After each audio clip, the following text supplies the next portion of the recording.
The NASCAR Gambling Podcast on the Sports Gambling Podcast Network is presented by WynnBET. WynnBET is now live in Arizona, Colorado, Indiana, Louisiana, Michigan, New Jersey, New York, Tennessee, and Virginia. From boosted same-game parlays to live in-game odds, WynnBET has what you need to win. Sign up today. Bet $100 and get $100 at sportsgamblingpodcast.com/WynnBET. That's sportsgamblingpodcast.com/WYNNBET. State restrictions apply. We're also brought to you by the College Basketball Experience. March Madness is heating up, and you need to subscribe to the College Basketball Experience. It's awesome, baby! Driver, start your engine!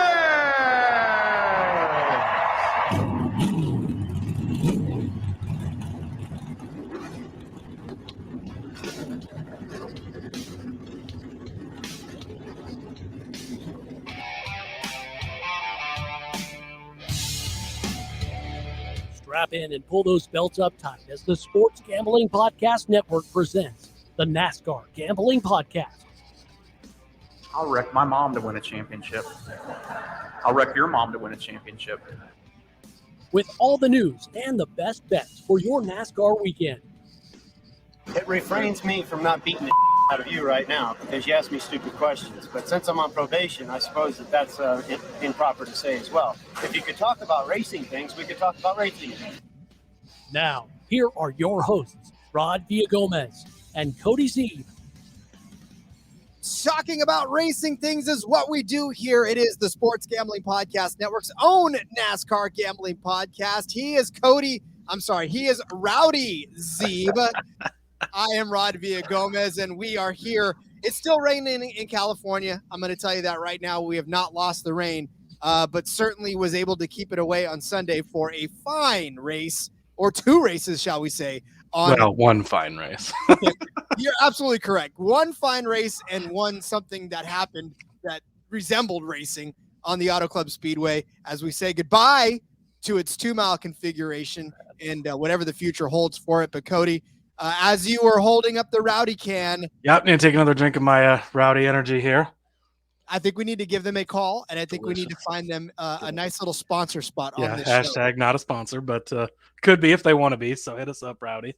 Yep. Oh, man, Kyle Busch. Oh, Rod. Been calling it all off season. It's here. It's Kyle Busch's year. Hey, we banged the drum for him early in the preseason anyways. And in fact, I feel like we were on him as soon as we knew that he was going to Childress, and we said, well, here we go. I mean, all the training wheels are going to be off on this guy. No one's going to be trying to hold him back anymore. It's pretty much just going to be balls to the wall for him. And here we are 2 weeks into the season now. And I mean, listen, he put the whole field on notice with that performance. I mean, driving from the back, the middle to the back, to the back, to the front, and there's a rap song in there somewhere, but it's just, that's where he was all day long, was just all around that track. And no matter where he was, he found his way back up to the front, and really just a solid win for Kyle Busch, and a great way to start the real part, I suppose, of the NASCAR Gambling Podcast predictions. Yeah, exactly. And you said it. We've been on him literally all off season. I saw today, he's the second favorite in the championship odds now, plus 650. I knew we gave him out at a pretty good number in the offseason, so I went back, I listened. November 22nd, the season had just ended. They dropped championship odds right away for us. We dove into it, and I said, go bet Kyle Busch at 20-1 right now. Do not wait. You'll never see this number again. He's down to plus 650 2 weeks into the season, Rod. It does not. When you get value like that on the board, you've got to take it. We also gave him out over 1.5 wins at plus 120. And luckily, this is going to be something we'll be able to monitor all season, which is going to be fun. They've been keeping the win odds up, and he's now at 3.5 on his win total, Rod. That's how much he jumped already. So hopefully you got him at 20-1 to win the championship. Hopefully you got him at over 1.5 wins on the season, because we're 3 races in now, and in all 3 races, he's been up front at the end, and he is not playing around. It is rowdy season for sure. And where do we go next? Oh, yeah, his home city and his home track. I mean, and guess how many races he's doing this weekend, Rod? Not one, all not the two, but all 3 races. He's going to be in the Truck Series race. He's going to be in the Xfinity Series race. And he's going to be in the Cup Series race. Coming off of a win. Ooh, buddy. First thing he said after he crossed the line, what did he say? RCR, or that's Richard Childress Racing, or that's RCR, baby, something. He's already feeling it. So, yeah, it's going to be a fun season watching him. I'll tell you, that guy's going to hijack some kid's birthday party and go wrangle up some go-karts and race those too as well. And be like, listen, I'm Kyle Busch. I'm here to commandeer all of your guys' go-karts. We're going to have a race right now. So I know that probably guy wants to drive anything and everything he can, especially in Vegas. Yeah, he's excited. He's pumped. He's still pissed. Like, he's still pissed, but he's definitely more – I think he's out to prove everybody. Yeah. He heard all the talk. He heard everybody saying, "Oh, he's going to RCR. Oh, he can't do it. Oh, this, oh that." But we talked about it, right? That car could have won 5 or 6 races very easily last season. They did win 3. The car was already good. Now you put arguably the best driver, one of the greatest drivers ever, in that car. Watch out, buddy. They don't even know what's coming for him. Indeed. All right, we're bearing the lead, obviously. Well, I guess that is the lead, Rod. That is the lead. Oh, and we gave him out 10-1 last week, so that's the real lead. I got to tell you, obviously, this is the recap episode. We will be going over our bets for the most part, but we're going to keep these little nice and tidy for you guys. Kind of just a brief recap of the weekend, where we went right, where we went wrong, what we're going to do to get ready for Las Vegas this coming weekend. And then send you on your way. But I know Cody dug up some stats and interesting facts for us, because that's what Cody does, man. That's why I love having Cody on the show, because I learn stuff too. Yes, and if you're watching on our brand new YouTube channel, welcome. If you're listening on the podcast, you got to go see my Rowdy can, and I do have my paper notes that we've referenced a few times.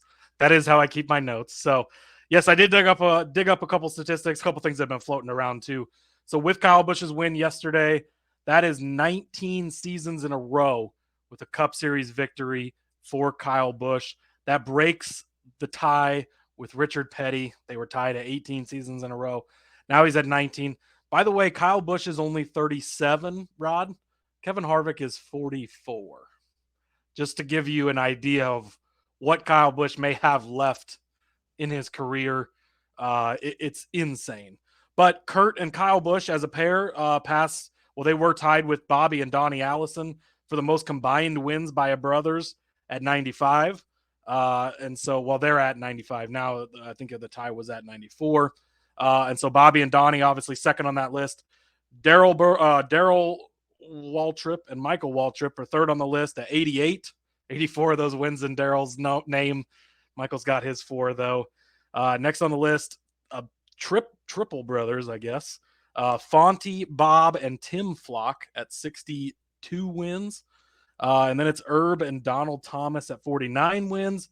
Herb with 48 of those. Donald got his one to add to the list. And then Terry and Bobby Labonte, 43 wins combined, with Terry at 22 and Bobby at 21. I thought that was pretty crazy. They split it right down the middle to share their victories there. So some cool brother statistics there. They take the all-time lead on that list. And then Kyle's first win with Hendrick Motorsports, first win in the Cup Series, came in 2005 at Fontana. It was I think then it was either called Fontana or maybe California Raceway or something. Wasn't Auto Club yet, but same track. So he won there in 2005 for his very first career win. And he won there 3 times with Joe Gibbs Racing in the 18 car in 2013, 2014, and 2019. And now he wins with RCR there. So 3 different companies, right? 3 different teams that he raced for, 2 different manufacturers, many different generations of cars between 2005 and 2023. So that's very, very impressive there for Kyle Busch. Breaks the tie with Kevin Harvick on the all-time wins list as he moves up to 61. Maybe those guys will still duke it out a little before Kyle kind of runs away from Kevin at some point.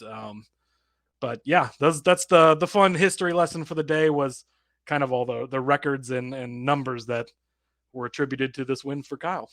smashing him left and right, and he's still not done. Yeah, like you said, Kevin Harvick, 40, what you said, 44. Jimmy Johnson is close to my age, so someone in that 45, 46 range. Yep. Like, there's a lot of racing left for Kyle Busch to be done if he would like to do it. I mean, and generally 40 has kind of been the cutoff in the past for a lot of drivers, but obviously we've seen what Tom Brady's done lately, and maybe he's just an outlier in himself, but Kyle Busch could easily be that as well. But we've seen Kevin Harvick. He still won 2 races last season at the age of 43. He's going to hang it up this year. He finished, third this weekend? I mean, he's still competing every week. And if Kyle's still doing that, that's 7 years down the road from now when he's the same age. That's a lot more wins Kyle Busch could have to his name. And that's a lot more seasons where he could extend this wins record. And it was close last season, right? He almost didn't have a win. His one win was the dirt race where Reddick got spun on the final corner and he happened to get across, but sometimes you got to back into him, as he likes to say, and that's how it goes. Yeah, well, and look, that 2019 season, if it's 20 next season, if it's 21 the season after that, I don't know who's going to touch that one. So, yeah, that's going to be really hard. It's just, and Denny Hamlin talked about this on his podcast as well. It's so hard to win now. It's not like, I mean, he said, the 61 wins Kyle has, if you put that from 1960 to 1990, that's 160 wins. Like, it's so much harder to win now and continue. And he's done it in different cars, different generations, against different people, different teams. He's been successful everywhere he's been. So yeah, huge props to Kyle. He's had a great career so far, and I don't think he's slowing down anytime. And from a betting aspect and a betting perspective, we are going to be saying his name a lot this season. So just get used to it. And if you get tired of it, you probably listen to the wrong show. And I guarantee you that there's other people will be talking about Kyle Busch all season long. So you probably won't be able to escape no matter where you go. So stick with us, because we're going to tell you anyways. But it's just a matter of Kyle Busch is going to be around and one of the dominating factors in this season. And I mean, there's a lot of folks that are going to be vying for it, but I mean, we've already seen 2 races in that he's a player, and he's going to be someone we have to watch and pay attention to. And of course, watch his odds. I mean, we could be watching Kyle Larson type odds by the end of the month. Yeah, depending on how things go. And I'm sure he'll go through his lulls too and stuff, and they'll have struggles at somewhere, but good start to the season for him for sure. Wanted to give fantasy shout outs real quick too. COVID and Cambria won the NASCAR Gambling Podcast Fantasy League for the week. Jessup Culp, also known as Thugger88 in the Discord, and Captain Insanio brought up first, second, and third. We struggled again, Rod. Maybe I don't want to talk about our results every week, but you got 10th. You beat me again. I was in 11th, back-to-back there. And then Jessup Culp is the leader for the league by 1 point over Captain Insanio, and then COVID and Cambria brings up third for right now. And I'm not going to talk about where we're at because it's not great. But we'll give everybody else a head start, and then we'll try and catch up, right? I knew that I was in trouble when Tyler Reddick got tossed, and I had to move in Austin Dillon Kyle Larson got tossed as well. So yeah, that pretty much sank my entire fantasy day because I was pretty heavy on Kyle Larson everywhere, and yeah, it happens. It does happen, and we'll talk about it after the break. We're going to go ahead and step away. We'll come back. We'll start talking about the bets, what happened, what went wrong, what we can learn, and what we can do next time to be better bettors in the Las Vegas race. But before we do, let's tell you about WynnBET. It's the official online sportsbook of the Sports Gambling Podcast Network. WynnBET is active in a bunch of states. There's tons of ways to win, including live betting and same-game parlays, which is also known as the WynnBET's Build Your Own Bet. March Madness is almost here, plus plenty of ways to win. Getting down on the NBA, NHL, and XFL. Even sign up today. You're going to get a special offer. Bet $100, get $100, limited to state availability. And of course, for you DJs out there, if you hit the biggest long shot parlay of the week, you're going to get a $1,000 free credit. So much to choose from, and all you have to do, head over to sportsgamblingpodcast.com/WynnBET so they know that we sent you. That sportsgamblingpodcast.com/WYNNBET. Offer subject to change. Terms and conditions at WynnBET.com. Must be 21 or older and present in the state where playthrough WynnBET is available. If you or someone who has a gambling problem, call 1-800-522-4700. The SGPN merch store continues to add new items to the store every single day. Go head over there right now to store.sportsgamblingpodcast.com to get your favorite shirts, hats, sweats, hoodies, all the NASCAR gambling podcast gear you could possibly want and or need right over there in the merch store. Go grab yours. Some coffee mugs, there's t-shirts, there's hoodies. Soon we'll probably have dog hoodies. I don't know. We'll get creative with it. And Rowdy can koozies. We can get that for you as well. I'll find something to do for you. But yeah, go grab it right now. All the NASCAR gambling merch that you could possibly want and or need. Again, my favorite one is a coffee mug. I'll get it later, but I love that thing. So can't wait to drink out of it. Go get yours. Store.sportsgamblingpodcast.com. All right. So little out of order, not on just our show at this point, but the entire weekend was out of order, as obviously the Production Alliance Group 300 Xfinity race was slated to go on Saturday night, but unfortunately it snowed in LA. The hell was that all about? I mean, my friends in Southern California had no clue what was going on and where they were at, because in LA it never snows. Okay, hold on. It very rarely snows. Let's put it that way, because it did snow, and it kept us from having the race on Saturday. So they had to move it on Sunday. But Cody, I wish that they would have kept it on Saturday. I wish they would have been able to run it on Saturday, man. Man, they teased us so much. They got it all dry. It was good to go. Went through driver intros, got the whole thing, got the cars on the track. Not so fast, my friend, and they pulled them off. Unfortunately, I kind of wish this race wouldn't have even happened at this point, because it was, like you said in the Discord, kind of a not great way to finish off the day. What had been a great day. We obviously a ton of Cup Series bets. Struggled a little bit in this one. After last week, we got to talk about how we have a better advantage in this series, but just shows you how betting can go week to week, right? But it was a pretty good race, man. I'm going to miss this track so much. Like, both of these races, you had 5 wide. Everything was crazy. Everything was exciting throughout the race. Tons of passing, tons of action, nonstop. It was great racing. I loved it. To start off with my first bet, I had Cole Custer, top 3, minus 120. Holy shit, Cole Custer looked good. He had the best car out there, the best driver. I mentioned that in the Discord. I said, get used to this. We're going to see a lot of that this year. And then he blows a tire on the restart. Day over for Custer. He does not finish in the top 3, but this was not a bad bet. At minus 120, this was very good value for a guy that clearly had the best car, was the best driver out there, and should have won this race, not only finishing in the top 3. Yeah, Cole Custer led 46 laps of the race. The only other person that led more was John Hunter Nemechek, who led 49. Good thing I threw that disclaimer out there last week that we knew he would win race after we shit on him. We knew he was going to win races eventually, right? Yeah, well, unfortunately, eventually was this week. So, yeah, but he ended up, leading 49 laps, where Cole Custer led 46, and that 00 was another one of those cars. He started in 27th position. I'm sorry, he started 8th position. He finished in 27th.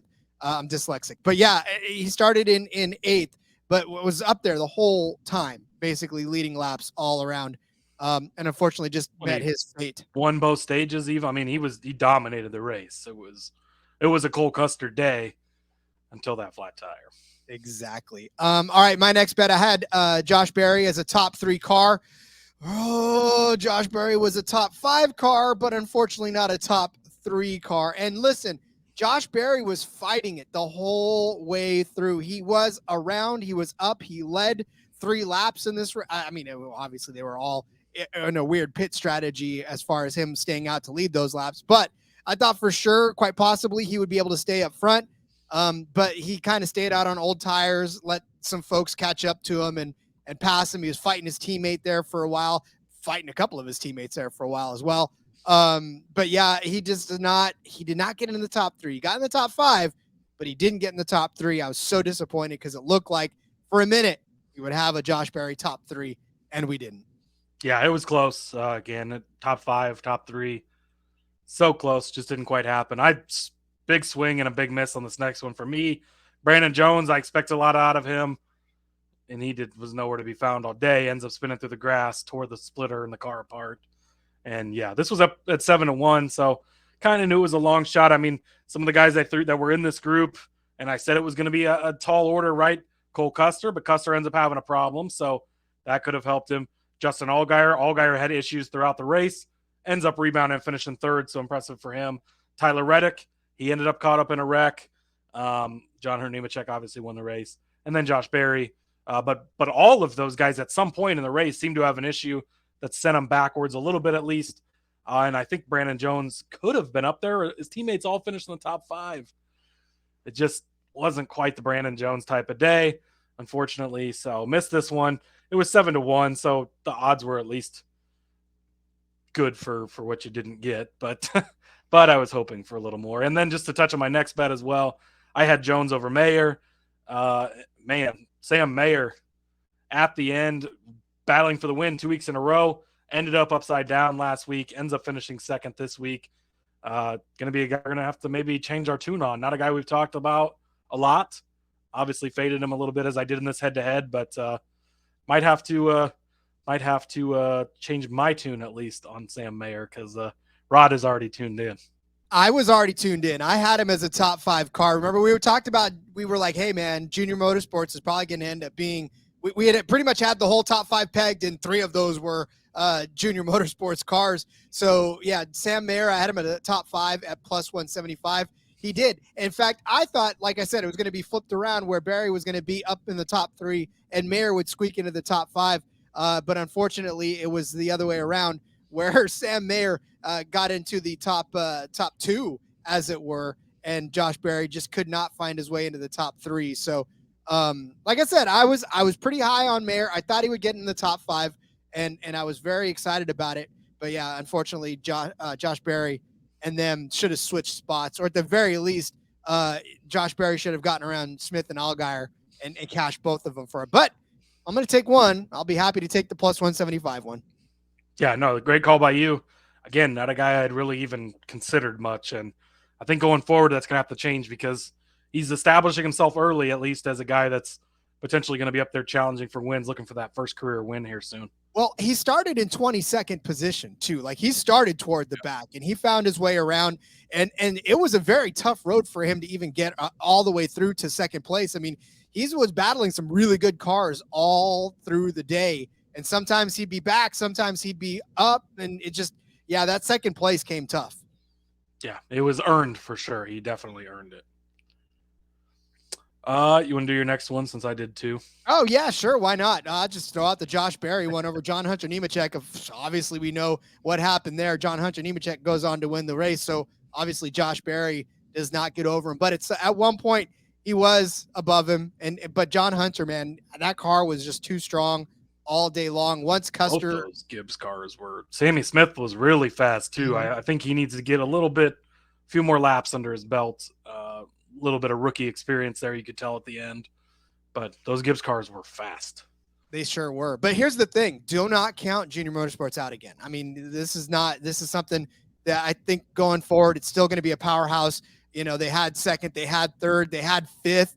Let's see. Then I think the last of their cars ended up getting crashed out, right? Yeah, it was Jones, and he was way. That's right. Jones got crashed out. 30. Yeah, 33rd was Brandon Jones. Ugh. But yeah, I mean, they had basically 3 of the top 5 cars, and we said that they were going to be up there, and they were. So don't count Barry out. But I don't know what this means for John Hunter Nemechek going forward. We're going to have to really pay close attention because, like, we talked about him being good in a Gibbs car. So the playoffs get here, and then he'll choke it away. Like, we'll see how that happens. Taking lessons from Danny Hamlin in that Toyota stable, I guess. Exactly. So yeah, Barry did not finish over John Hunter Nemechek, unfortunately. I had Cole Custer over Justin Allgaier. Again, I think this was a good bet. Custer was clearly the better car all day, swept the stages.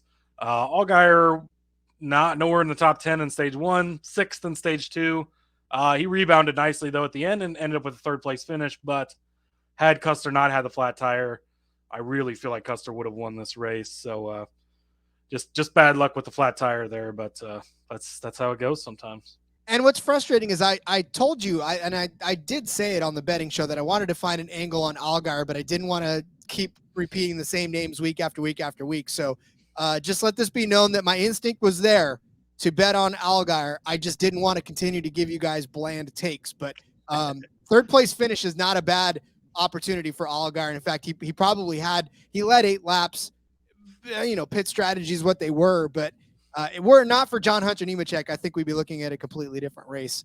And I mean, you can say that, but John Hunter Nemechek actually ran a damn good race. All right, I had Austin Dillon over Austin Hill in the Battle of the Hills. Tell me, where in the Sam Hill did Austin Hill come from all race long? 4 laps in this race. He obviously started on the pole because of the metrics, but man, that damn car was up there a lot and maybe made me have to rethink my take on how he's going to run from now on, because if he's this strong, even on ovals and even, in a situation where he benefited from a great starting position, but he had to hold on and he had to maintain it. There's a lot of people jockeying for position at him. He finished in 6th place. Austin Dillon finished in 8th place, and that battle was tight. At the end, I almost thought we were going to have it. I almost thought Dillon was going to do it, but unfortunately he got squeezed into the wall and we lost our opportunity. That was that same Custer flat tire. He lost the front end of his car there. But think about this. So in the Xfinity series, Cole Custer, arguably the best car all day. That's a Stewart Haas car. John Hunter Nemechek wins the race. Him and Sammy Smith, super fast. Gibbs cars. All the JRM cars were up there throughout the day. Austin Hill, Sheldon Creed, both looked good. Hill at the end of the race, Creed had looked good throughout the race. Those are 2 RCR cars. Then you go to Chandler Smith. Where the hell did he come from? That was impressive. And that's going to be an all-star car, the 10 car for Colleague all season. So you're going to have Chandler Smith and Austin Dillon or Justin Haley or next week Kyle Busch. Like all these different cars and different teams up there battling for wins each week. The Xfinity Series is loaded, maybe more so than we even thought. As we were previewing the season, we kind of thought there's a couple guys who'd rise above everybody else, but you look how strong all these teams are, and it's gonna be a season. Speaking of those Stewart Haas cars, Riley Herbst top 5, 600. This one was feeling good. Oh, it was so close, Rod. 5th in stage 1, 9th in stage 2. He was hanging around, and then he I don't even know what happened at the end there, but just fell out of the top 5, just barely. Finished in 7th. Man, at 6-1, that would have been a nice one to cash, but I think we were on track with Riley Herbst having a good weekend. There were even points of that race where he was running up front and looked like he could be a contender to win. I know that's not something we often say about Riley Herbst, but I do think that having Custer in that garage with him is going to help him this year. And again, like we talk about every year, every week, Herbst will get you the solid finishes week in and week out. Not going to be competing for the wins a lot, but he's going to be in the top 5, going to be in the top 10. So close to getting the top 5 here. Yeah, I mean, he started 6th. He only lost 1 position in the whole shuffle, but like you said, he was up front so much of this race, and that 98 car looked very fast, and I felt good about it. I felt good about that whole Riley Herbst situation. I was loving it. So unfortunately, it did not come out our way. Remember when I said I'd hedge on a winning car number over 9.5? Remember when I said to listen to whatever Rod says on the winning car number bets? Well, sure enough, it happened. The winning car number was 20, and it was over 9.5, and that was a very good hedge for us. As hopefully, I mean, look, the juice wasn't that bad. It was only minus 105. So, you didn't have to pay a whole lot, in order to cash that. Shout out to those of you who did take it in the Discord. I saw a couple people that were riding that one. So thank goodness we took that. We hedged on that one because unfortunately, and what sucks. So 20 was the car winner. We had the 1 and the 7 as the 2 and the 3 car, the 8 as the 5 car. Like 3 of the 5 cars in that vicinity were all under 9.5, except for Chandler Smith and John Hunter Nemechek. Don't argue with Rod on his pit stops in F1, and don't argue with Rod on his winning car numbers in NASCAR, because he's got that market cornered. I don't know what it is, man. It happens. It just poof. It vanishes in my head, or it appears in my head. Well, and then it vanishes. I don't know. Either way, it works. All right, and then the winners, obviously, none of ours hit. No. But go ahead. No, I had Jones. Already talked about him. He was 12-1, but just didn't show up. Creed 30-1. Man, I am not going to stop betting on Sheldon Creed as a long shot. It's going to hit eventually. He just, I don't know, he's got to get that Truck Series mentality out of his head or what. Through that dumb block. He had a hell of a save, though. I've shared in the Discord. I don't know if you saw earlier, there was a Twitter post, but Bobby Labonte in an Xfinity car a few years back, the spin was almost identical. They put them side by side and have them go, and they're spinning and they both almost hit the wall and keep it off. And then Creed came back and he looked like he was going to maybe even win the race. He was up there, 6th in stage 1, 8th in stage 2. That spin ended up being what cost him, though, because had to get that extra set of tires, did not have tires on that last restart, and fell like a rock. He was top 10 on the restart, that final restart with a couple laps to go, all the way back to 23rd. Just with old tires, there was not a chance in hell for him at that point.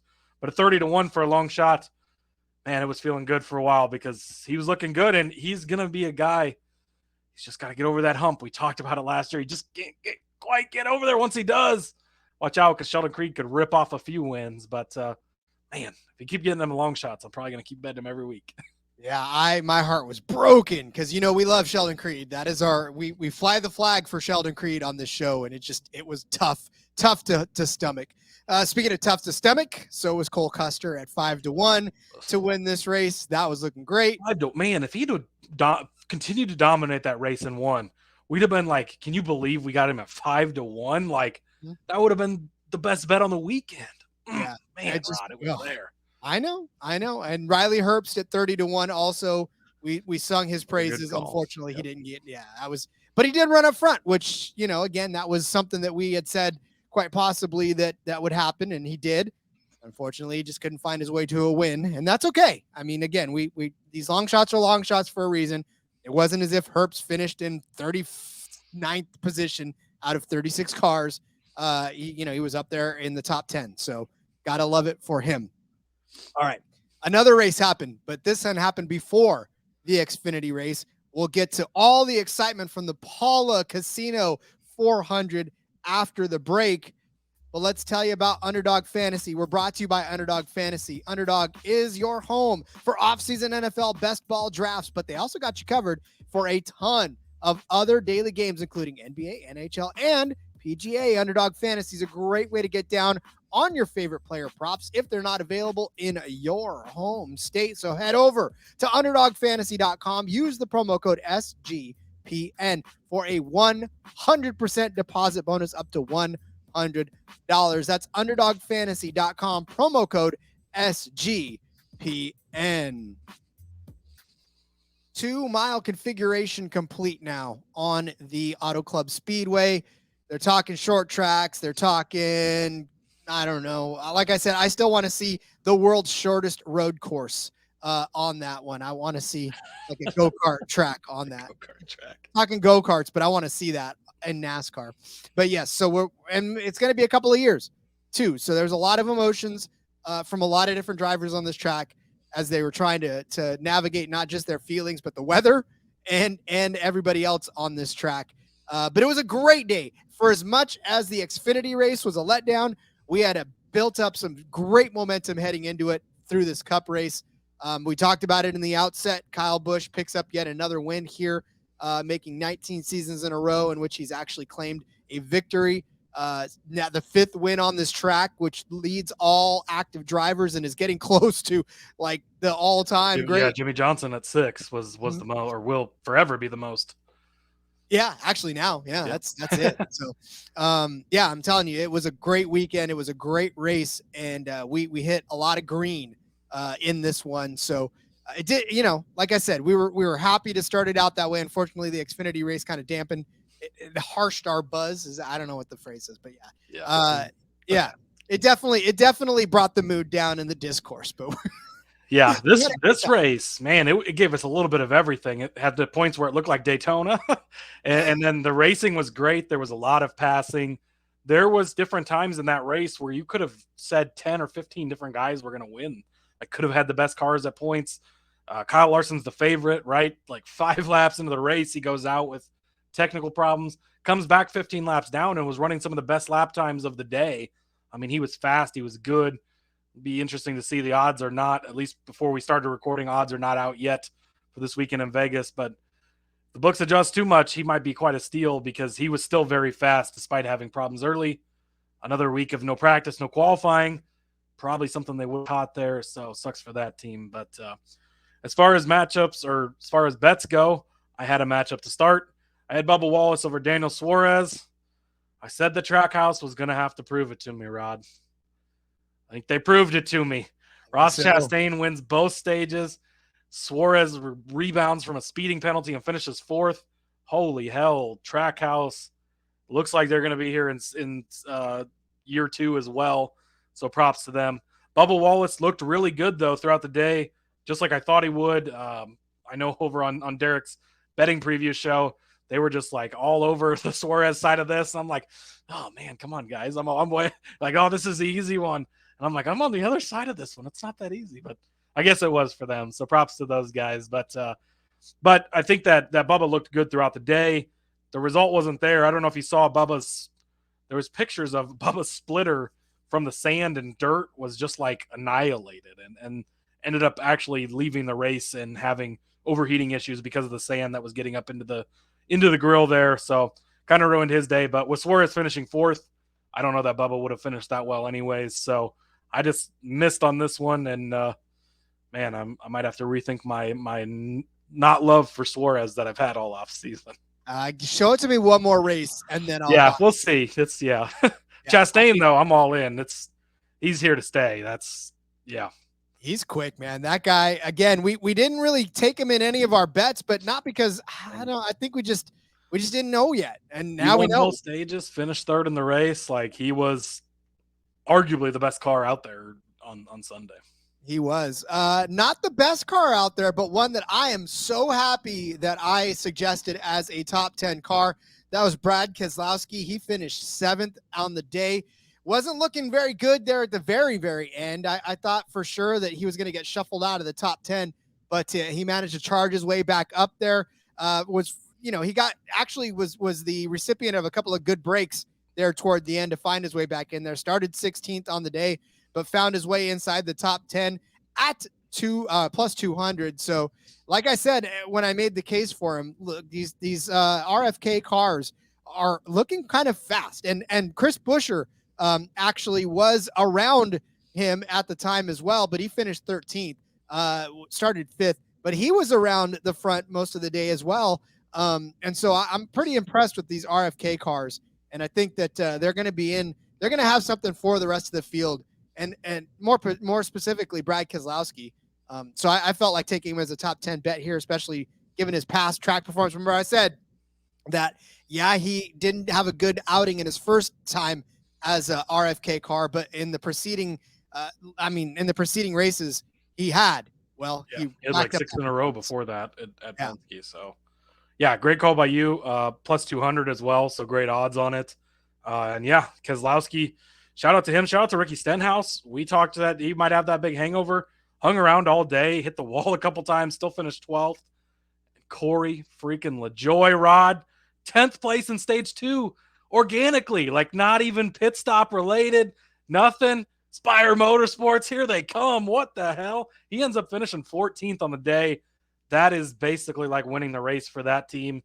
Good to see. We'll see if it was a fluke or if maybe they start to show up. But especially on a track like this where speed matters, where what you have under the hood matters, for them to show up was impressive. But yes, very impressed by Keselowski and RFK. I think they're really getting things figured out.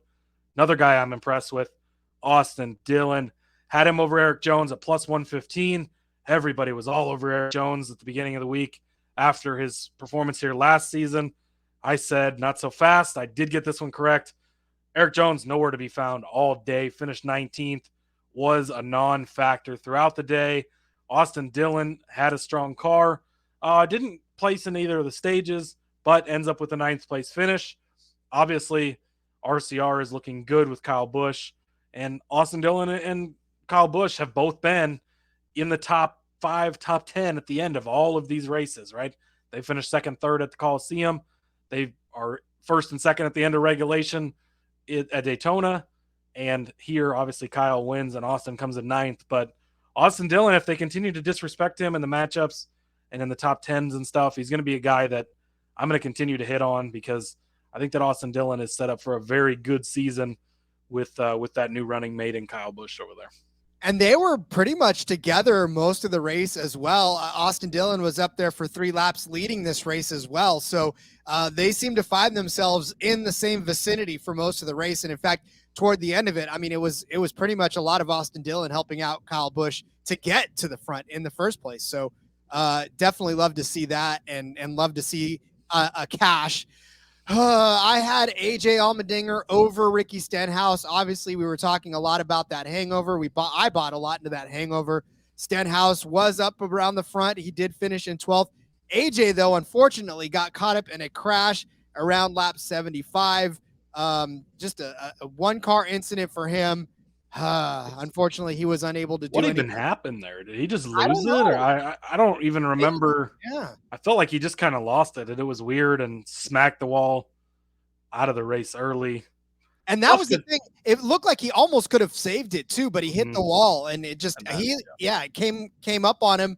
Car just slid, and he couldn't save it. Yep, he hit it pretty hard, and it's tough to tell where this would have gone had AJ survived that, but unfortunately he didn't. So, Mr. Top 10 himself, Kevin Harvick, minus 106. That's like highway robbery to get him at this number, Rod. A 5th place finish for Kevin, 8th in stage 1, 4th in stage 2. He was up there all day long. Comes home in 5th place. Looked like maybe even had a chance to win this at points of the race. He was fast. He was good. The first Ford after 4 Chevrolets finished 1st through 4th. But yeah, Kevin Harvick, hell of a day. Again, he's reliable for a top 10 every single week, especially at certain tracks. If they're going to continue to give us prices like minus 106, that's no juice. That's basically even money. That is insane. I had a couple people messaging me before the race.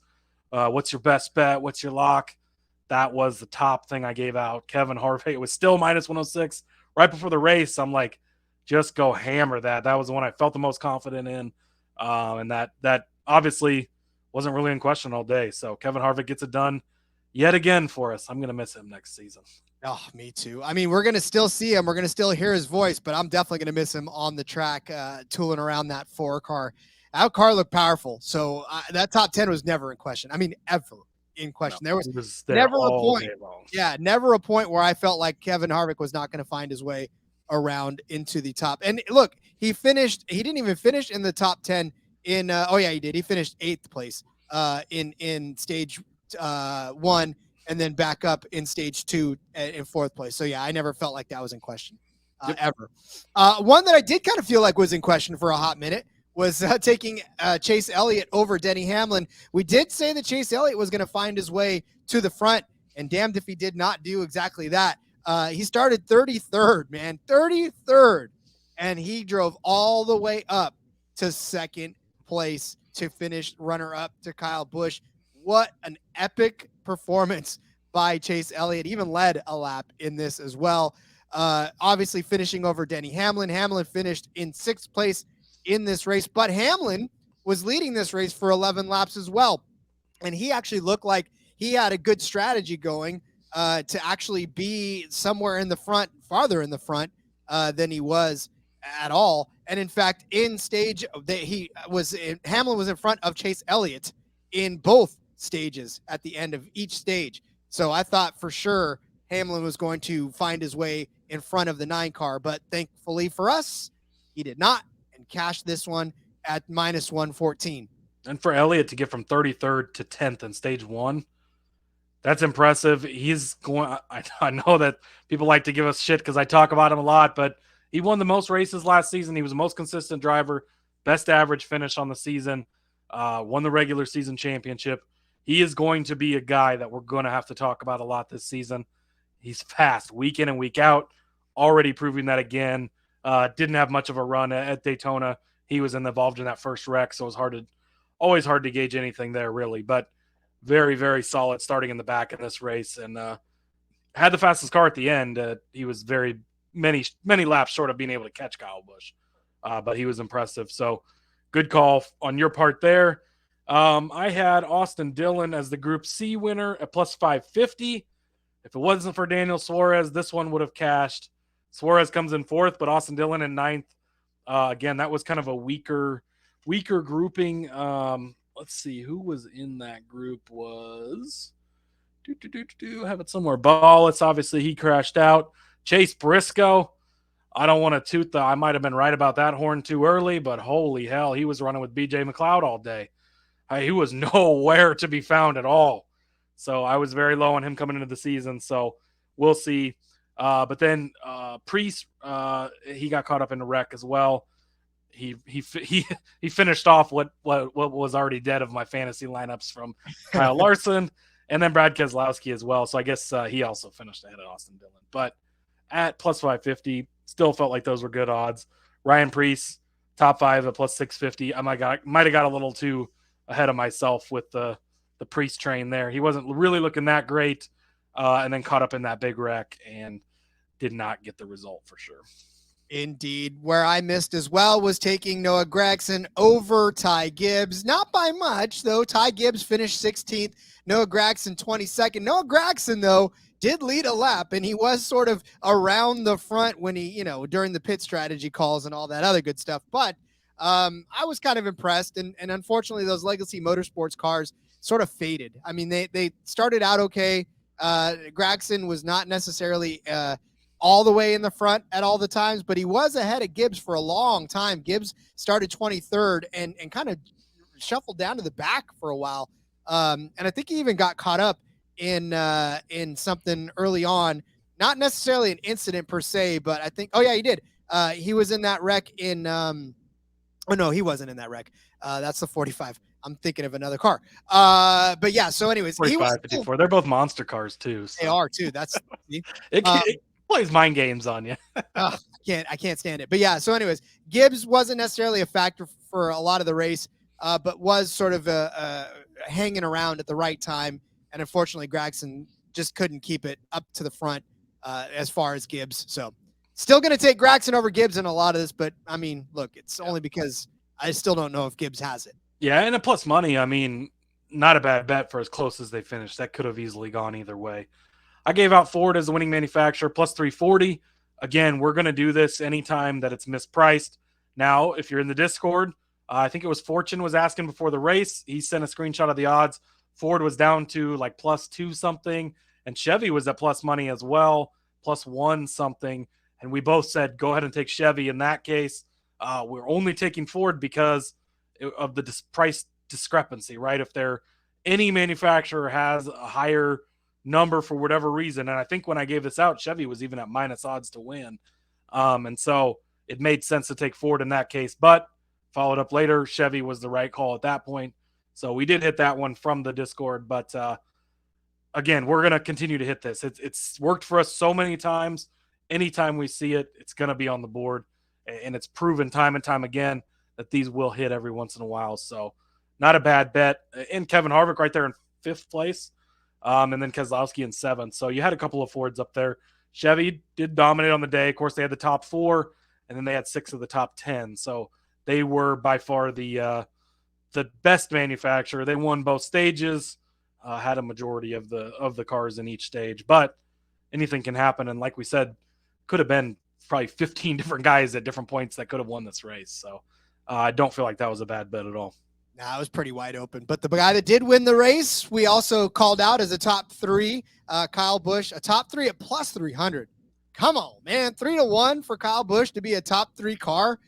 We told you to hammer that one. We told you to hammer him as a winner, and both of those hit. So, again, I can't – we talked a lot about Rowdy before we even got to the bets, and it's just a matter of, we're going to continue to talk about him. And plus 300 for a top 3. Rod. Cheers to the Rowdy energy, my friend. If you're listening, we love another sponsorship. But, yeah, that was an easy bet. Very easy. Absolutely. Great call by you. I gave out Ryan Blaney at 10-1 to win. Second in stage 1, then he got caught up big time in that demolition derby on the front stretch on the restart there. The big one of California.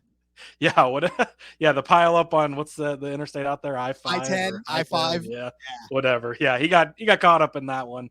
I gave it Alex Bowman at 22-1. That one I felt like was really good value Obviously, he started up near the front after qualifying was rained out, so that helped. But he ran 4th in stage 1. He was 8th in stage 2, so again, kind of hung around all day. Ends up finishing 8th at the end of the race, so 22-1, I'll take that all day.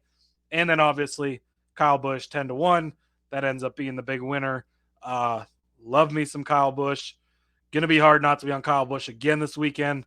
I have a feeling he's gonna be a popular pick. He may be the favorite, so we'll see where the odds are at. But Bob Pockris put out a tweet, and I shared it from our NASCAR account and said that we're glad he's on the train with us because we've been on there since November, obviously. He thinks that Kyle Busch could get 5 or 6 wins this season, and I don't think he's wrong. And the books obviously have moved it to 3.5. It is just a little heavy towards the over, I believe. To look at that actually, because I don't remember. But what's that? I said they're scared. They are scared, so they know he's gonna get some wins. Hopefully, you got in on the 1.5 because you might already be able to cash that after like next week. That'd be fun. That'd be a fun futures bet It's nice when a future hits 3 weeks into the season. Exactly. You don't have to go too far into the future for it. I love it. All right. Well, look, I had Larson to win at 7-1. Obviously, we don't even know what could have happened. I mean, that car unloaded with a bug in it. So whatever happened, I hope that they can diagnose it and fix it before Vegas, because I think we got robbed of a pretty good race down at the end between Larson and Busch for the win in this one. And then Tyler Reddick, man, the same type of a thing. He just did. I may have to rethink my stance on Tyler Reddick this season, because that car, 1, didn't even look good when it came off the blocks, and 2, got caught up in it early anyways. He was in that pile up on the I-5. He sure was. So we got robbed of a Tyler Reddick performance, but I don't think that car looked good off the hauler. So I'm a little bit nervous about Tyler Reddick. I may have to dial back my excitement for him, at least for next week. I'd love to be proven wrong. I'd love for Tyler Reddick to come out and dominate Vegas and win. Then I'll get back on the track. But, I mean, for now, I think I'm going to go ahead and just temper expectations for Tyler Reddick going forward. But for Larson, there's no tempering expectations. He's going to be pissed. Yeah. So pissed that he didn't get to race this race. And it's notable, too. He was one of the fastest cars once he was back on the track. 15 laps down at that point, not much he could do about it. But he was running very fast lap times, had a very good car. And so that proves that he could have been running up there all day. He was the favorite for a reason. He'll likely be the favorite still next week either way. So, but yeah, Tyler Reddick, we'll see. I mean, changing teams, changing manufacturers, it's not an easy thing to do. It's been a smooth transition for Kyle Busch, but he's also won 19 seasons in a row in the Cup Series. Might be a little easier for a guy like that. Reddick, long-term, I think that's going to be a great play. Bubba was good throughout the day until the end in similar equipment. So we'll see with Reddick. I think it's the jury's out on how it goes. And I think at some point later in the season, maybe he'll get it around for sure. But yeah, he was caught up in that big one too, and didn't really see anything. I don't know if he got out at that point or if he was still run at the end, but didn't see much from him after that. So it'll be interesting to keep an eye on. Yeah, he ended up out in that one and finished 34th. So rough start to the season for him. He was out early at Daytona, out early this week. Yeah, so we'll see going forward. Yeah. Hopefully there's not a big one in Las Vegas as well. I'd love to avoid big ones altogether. It worked out for us this week, but that can be hairy for when you're trying to be predictable as far as betting goes. Yeah, we were like, hey, listen, a more predictable track. I mean, we were sort of right, but then at the same time, it was like, yeah, but guess what? Let's throw a little chaos in there. A lot of unpredictability in there as well. Let's just make these guys sweat a little bit. All right. So next week we move to the Las Vegas Motor Speedway for the Las Vegas race, 400 miles on the track. Last season, Joey Logano and Alex Bowman won the races there in March and in October. Denny Hamlin, Kyle Larson, Kurt Busch, Logano again, Truex and Logano. I'm noticing a trend here. There's a lot of Joey Logano. That may be where the books start to lean. So if we get odds tomorrow. Yeah, I'm just looking now. I don't see anything out just yet. So yeah, well, obviously we talk a lot about what we're doing as far as the next couple of races are concerned.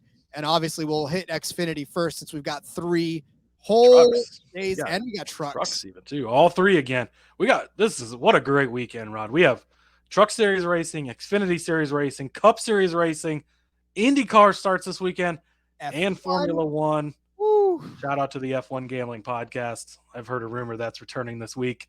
Oh. Two of your favorite hosts.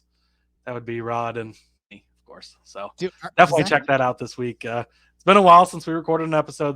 We decided to take the off season in that one, but we're back. So that'll be out later this week.